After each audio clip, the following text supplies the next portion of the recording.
My name is Prof Brown. I'm a professor at Massey University in New Zealand. I have two jobs. I am the director of our National Centre for Teaching and Learning, and I'm also the director of the Distance Education and Learning Futures Alliance, or DELFA as we call it. Sure, Massey University is a dual mode university, which makes it slightly different. What I mean by dual mode is that we have three main campuses in New Zealand, and we also offer distance education, both within New Zealand but also around the world. So that makes us quite unique because the use of new technologies for teaching and learning is part of what we call our DNA. In order to provide education throughout the world, we have to use new technologies. We've been quite successful at doing that, and we actually have over 50 years history as a major distance and online provider, more recently obviously online learning. And we've delivered programs in partnership with the World Bank, including master's degrees in Afghanistan, Bangladesh, Pakistan, and all sorts of countries. Yes, well, I think the most important thing to keep in mind is that teachers matter most. Technology is important, but always focus on the people. The technology infrastructure is absolutely crucial. It must have access to the technology, but once you have access to the technology, the emphasis must be on the people to implement it and use it effectively.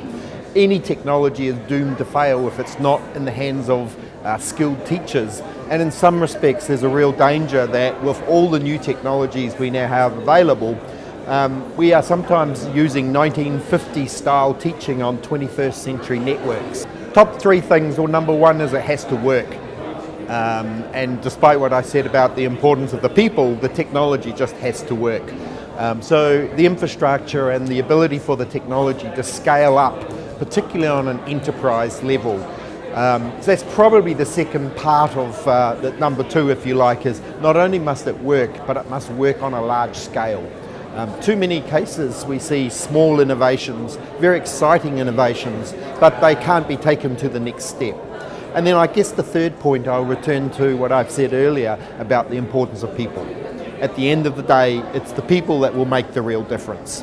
Well, it's a recurring theme of mine, but the teacher really does make a big difference.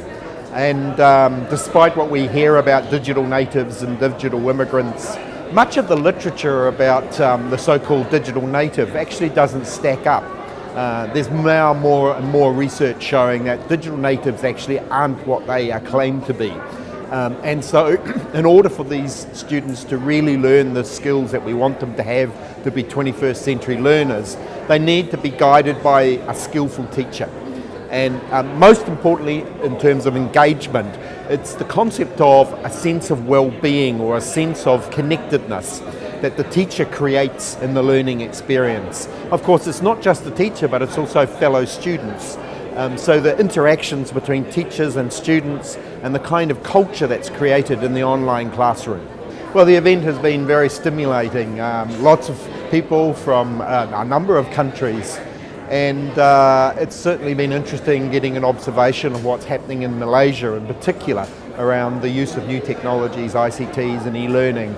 I suppose the most interesting session for me might be different from many other delegates, but it was actually right on the first day when we heard from government officials and Ministry of Education officials about what Malaysia is planning, its strategy and understanding how it wants to see technology as part of a transformation for Malaysia. Probably the key takeaway is that I must come back next year.